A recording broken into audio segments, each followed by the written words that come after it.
ਤੁਸੀਂ ਦੇਖ ਰਹੇ ਹੋ ਡੇਲੀ ਪੋਸਟ ਪੰਜਾਬੀ। ਪੰਜਾਬ ਦੇ ਵਿੱਚ ਸ਼ਰਾਬ ਦੇ ਕਾਰੋਬਾਰ ਨੂੰ ਲੈ ਕੇ ਲਗਾਤਾਰ ਰਾਜਨੀਤੀ ਸਰਗਰਮਾਈ ਹੋਈ ਹੈ। ਚਾਹੇ ਨਜਾਇਜ਼ ਸ਼ਰਾਬ ਫੜੀ ਜਾਣ ਦੀ ਗੱਲ ਹੋਵੇ, ਚਾਹੇ ਐਕਸਾਈਜ਼ ਦੇ ਰੈਵਨਿਊ ਦੀ ਗੱਲ ਹੋਵੇ। ਹੁਣ ਕੈਪਟਨ ਅਮਰਿੰਦਰ ਸਿੰਘ ਕੰਨਿਓ ਇੱਕ ਪ੍ਰੈਸ ਨੋਟ ਜਾਰੀ ਕੀਤਾ ਗਿਆ ਸੀ, ਜਿਹਦੇ ਵਿੱਚ ਜਾਣਕਾਰੀ ਦਿੱਤੀ ਗਈ ਕਿ ਐਕਸਾਈਜ਼ ਦਾ ਕੋਈ ਨੁਕਸਾਨ ਨਹੀਂ ਹੋਇਆ, ਕਿਉਂਕਿ ਖੁਦ ਕਾਂਗਰਸੀਆਂ ਨੇ ਵੀ ਸਵਾਲ ਖੜਾ ਕੀਤਾ ਸੀ। ਤਾਂ ਅਕਾਲੀ ਦਲ ਨੇ ਇੱਕ ਵਾਰ ਫਿਰ ਤੋਂ ਧਾਵਾ ਬੋਲਿਆ ਕਾਂਗਰਸ ਦੇ ਉੱਤੇ ਕਿ ਆਖਿਰਕਾਰ ਮੁੱਖ ਮੰਤਰੀ खुद ਨੂੰ ਹੀ क्लीन चिट दे रहे हैं, जबकि उन्होंने अपने ही इस चीज़ ਨੂੰ ਲੈ ਕੇ सवाल खड़ा कर रहे हैं। नालों नाल डॉक्टर दलजीत चीमा ने यह गल दी भी सवाल खड़ा किया है कि आखिरकार ਜਦੋਂ होम डिलीवरी ਨੂੰ ਲੈ ਕੇ खुद के नेता समाजिक तौर पर विरोध हो रहा है, तो आखिरकार की अजिहियां गल्लां ने कि उन्होंने होम डिलीवरी ਨੂੰ बिना किसी वित्ती समाजिक ਅਤੇ तस्करी वर्गे नुकसान ਨੂੰ पिछे छड्डदे हुए होम डिलीवरी ਨੂੰ ਅੱਗੇ ਵਧਾਇਆ है। मुख मंत्री साहब इस गल वास्ते ते हमेशा जाने जाते हैं कि जदों भी कोई बड़ा स्कैंडल सरकार दे विच आउंदा, गल बाद च शुरू होंदी है, पहला क्लीन चिट दे दिंदे। पर इत्थे क्योंकि एलीगेशन उन्हां दे अपने डिपार्टमेंट दे उत्ते सी और बड़ी सीरीयस एलीगेशन सी, असीं उम्मीद करते सी कि इत्थे जे उन्होंने मुख सकत्तर तो महकमा वापस लिया तो हुण अगली जिम्मेवारी भी निभाउणगे कि किसी हाई कोर्ट के सिटिंग जज नूं रिक्वेस्ट करनगे कि इहदी जांच कीती जावे। पर अज सानू इस गल का अफसोस है, हैरानी भी है कि अपने आप को भी क्लीन चिट देने दे विच मुख मंत्री साहब ने कोई कसर नहीं छड्डी। अज जाली फिगर्स पेश करके, फिगर्स फज करके ते ये दस्सण की कोशिश की गई है, जिसकी डिटेल हुणे बिक्रम सिंह मजीठिया साहब तुहाडे नाल साझे करांगे कि किसी तरह का भी रेवन्यू लॉस नहीं होया। हुण सवाल कई खड़े हुंदे आ कि पहली गल तो कैबिनेट ने इतराज किया सी कि यह मान लीए कि कैबिनेट सारी झूठ बोलती सी। वित्त मंत्री साहब ने खुद अगे होकर लीड किया सी कि आप ये मान लीए कि जड़ियां फिगर्स कोट कीतियां गईयां सी वो फाइनेंस दियां फिगर्स गलत हो सकती हैं, मनन च नहीं गल होती। फिर उस तो बाद तुसी मुख सकत्तर साहब का महकमा भी चेंज कर दिता ते फिर लॉजिकल कनक्लूजन वास्ते पहुंचने वास्ते जरूरी होंदा है कि इनकुआरी जिहड़ी हुंदी तां जो मुख मंत्री साहब के उत्ते भी जिहड़ी उंगल उठ रही है उहदा भी फैसला हो जाता। कि सारियां पार्टियां कह चुकियां, सारी पब्लिक कह चुकी है कि होम डिलीवरी की लोड़ नहीं है। इत्थों तक कि शराब के ठेकेदारां ने भी लिख के देता कि असीं होम डिलीवरी नहीं चाहुंदे क्योंकि इहदे नाल समगलिंग वधेगी। पर सानू कारण नहीं समझ आता कि मुख्यमंत्री साहब ने वो पॉलिसी अप्रूव भी कर दी। और मेरा ख्याल पंजाब एक सूबा है सारे देश के विच कि दुनिया के विच ही भी जिथे ये सलाह लोगों नाल नहीं की गई कि होम डिलीवरी चाहिए कि नहीं चाहिए, ये सलाह एजुकेशनिस्टां नाल नहीं की गई कि बच्चों उत्ते उसका की असर पेगा, ये किसी होर समाजिक सोसायटियों के नाल सलाह नहीं की गई। ठेकेदारां नूं अधिकार दे दिते गए कि जिवें तुहानूं ठीक लगदा उस तरीके तुसीं जिहड़ा काम चलाओ। मैं समझदा इस तो माड़ी शर्म की गल नहीं हो सकती कि गुरुआं पीरां दी ओह धरती उहदे उत्ते धक्के दे नाल बिना किसी कंसल्टेशन दे इक्को एक मकसद है कि 2 नंबर का धंधा जारी रहे। अकाली दल के सीनियर नेता बिक्रम सिंह मजीठिया ने भी यह सवाल खड़ा किया है कि आखिरकार ਜਿਹੜੇ आंकड़े मुख्यमंत्री कैप्टन अमरिंदर सिंह ने पेश किए हैं वो सरासर गलत ने ਅਤੇ ਇੱਕ किते ना किते पर्दा पाउण की गल की गई है, जो रेवन्यू ਨੂੰ ਲੈ ਕੇ सवाल खड़ा हो रहा है। नाल ही उन्होंने ये भी कहा कि हुण तां कांग्रेस की अपनी जंग इन्नी ज़्यादा वध चुकी है कि असली ਅਤੇ नकली कांग्रेस ਨੂੰ ਲੈ ਕੇ सवाल खड़े होण लगे ने। ये कोई छोटा मोटा स्कैम नहीं, मदर ऑफ ऑल स्कैम्स एक लिकर गेट बहुत वड्डा 5600 करोड़ का लिकर स्कैम की ये गल चल रही है जिसका बार बार जिक्र हो रहा। एक पासे खजाना मंत्री साहब कहते खजाना खाली और दूजे पासे कांग्रेस दे लीडर 5600 करोड़ की लिकर समगलिंग खजाने नूं घाटा पहुंचाउण दा काम कर रहे। और जिहड़ी वड्डी गल है कि देखो जिहड़ा कॉन्स्टिट्यूशनल क्राइसिस हुण खड़ा होया उहदा बार बार जिहदा असीं जिक्र कर रहे सी हुण ओह डीपन हुंदा जा रहा, हुण ओह होर खतरनाक तौर ते ओह मामला होर डूंघाई च डीपन हो रहा है।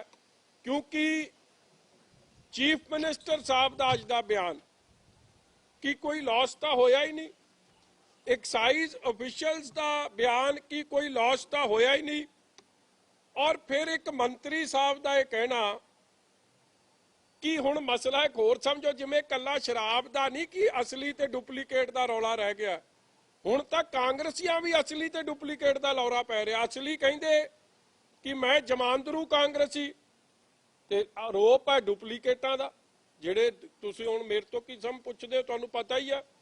इशारा होया कि जिहड़े आरोप ला रहे हैं वो तो पता नहीं कदों कांग्रेस च छड्ड के चले जाना, हले आए आ डेपुटेशन च डुप्लीकेट ने नकली ने, मगर जिहड़े असली कांग्रेसी ने वो आपदी कहानी फिट कर रहे। इसलिए अज मैं पूछना चाहुंदा कि ये नजायज शराब के धंधे च असली ते डुप्लीकेट कांग्रेसी कित्थे खलोते ने?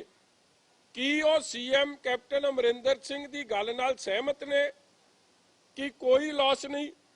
जे सहमत ने तो फिर मैं समझदा उन्हां दा वजीर बने रहना कोई उन्होंने इजाजत नहीं दिंदा, फिर वो इस्तीफा दे देन, क्योंकि उन्होंने एडा वड्डा मसला ये बनाया है।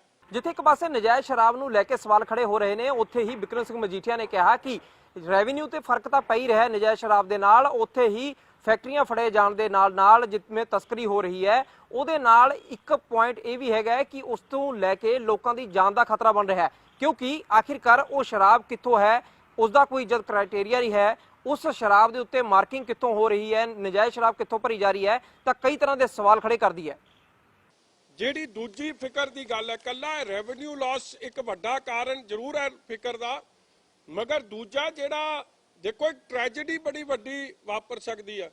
ਇਹ ਜਿਹੜੀ ਸ਼ਰਾਬ ਪਿਲਾਈ ਜਾ ਰਹੀ ਹੈ, ਜਿੱਥੇ ਹਜ਼ਾਰਾਂ ਕਰੋੜ ਦਾ ਚੂਨਾ ਲਾਇਆ ਜਾ ਰਿਹਾ, ਉੱਥੇ ਉਹ ਸ਼ਰਾਬ ਪੀਣ ਕਰਕੇ ਕੱਲ ਬਹੁਤ ਵੱਡੇ ਪੱਧਰ ਤੇ ਡੈਥਸ ਵੀ ਹੋ ਸਕਦੀਆਂ ਨੇ।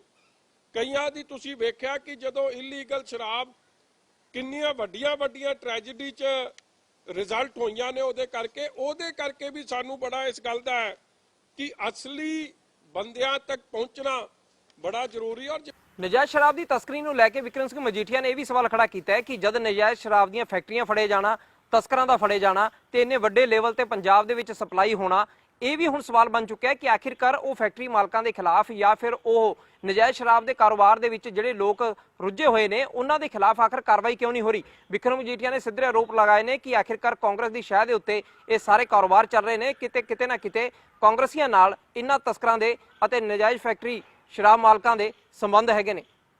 ਦਰਸ਼ਨ ਲਾਲ ਮੰਗੂਪੁਰ ਐਮਐਲਏ ਦਾ ਹੁਣ ਕੋਈ ਲੋਕਡਾਊਨ ਦੇ ਸਮੇਂ 'ਚ ਆ ਫੋਟੋ ਹੈ, ਵੀਡੀਓ ਰਿਕਾਰਡਿੰਗ ਨੇ, ਵੀਡੀਓਜ਼ ਤੁਹਾਡੇ ਕੋਲ ਵੀ ਨੇ, ਅੱਜ ਤੱਕ ਇੱਥੇ ਕੋਈ ਕਾਰਵਾਈ ਨਹੀਂ। ਮਤਲਬ ਕਿ ਜਿਹੜੇ ਇਲੀਗਲ ਸ਼ਰਾਬ ਦਾ ਕੰਮ ਕਰ ਰਹੇ ਸੀ ਉਹਨਾਂ ਨੂੰ ਕਿਤੇ ਨਾ ਕਿਤੇ ਸਰਪ੍ਰਸਤੀ ਵੱਡੇ ਕਾਂਗਰਸ ਦੇ ਲੀਡਰਾਂ ਤੋਂ ਸੀ, ਤਦੇ ਉਹਨਾਂ ਦੇ ਖਿਲਾਫ ਅੱਜ ਤੱਕ ਕੋਈ ਕਾਰਵਾਈ ਨਹੀਂ ਹੋਈ। ਦੂਜੀ ਗੱਲ ਉਹੀ ਮੰਗੂਪੁਰ ਅੱਜ ਇੱਥੋਂ ਚੀਮਾ ਸਾਹਿਬ ਇਲੈਕਸ਼ਨ ਲੜਦੇ ਆ, ਯੂਥ ਕਾਂਗਰਸ ਦੇ ਪ੍ਰਧਾਨ, ਉਹਨਾਂ ਨਾਲ ਵੀ ਫੋਟੋ, ਮਤਲਬ ਉਹਦੀ ਜਿੱਥੇ ਉਹ ਭਤੀਜਾ ਇੱਕ ਐਮਐਲਏ ਦਾ, ਉਹਦੀ ਹਰ ਵੱਡੇ ਕਾਂਗਰਸੀ ਨਾਲ ਕਿੰਨਾ ਨੇੜ ਪਿਆਰ ਹੈ ਤੁਸੀਂ ਵੇਖ ਰਹੇ, ਇਹੀ ਕਾਰਨ ਹੈ।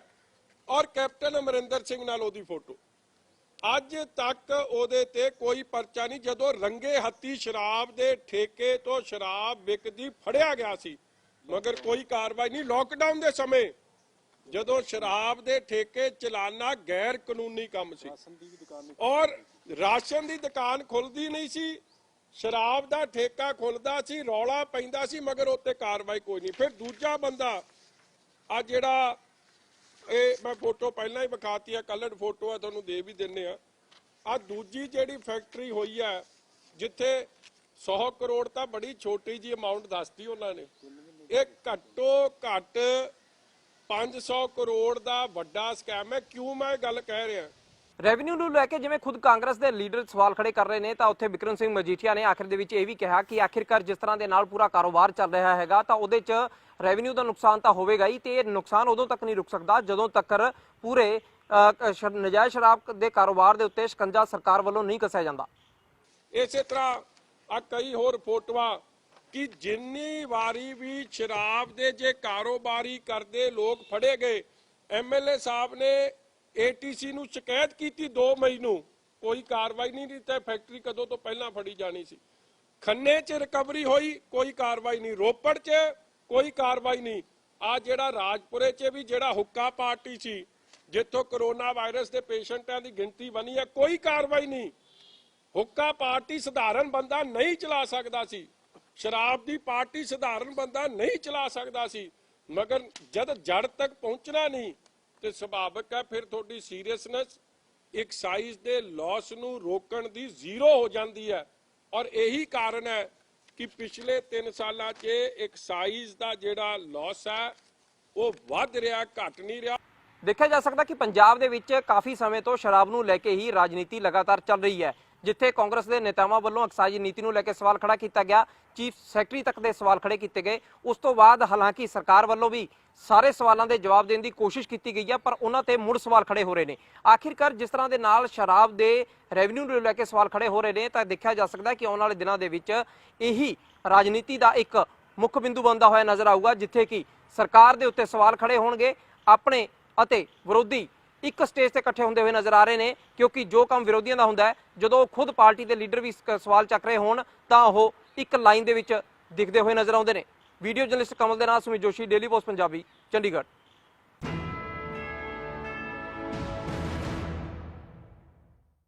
ਸਤਿ ਸ਼੍ਰੀ ਅਕਾਲ।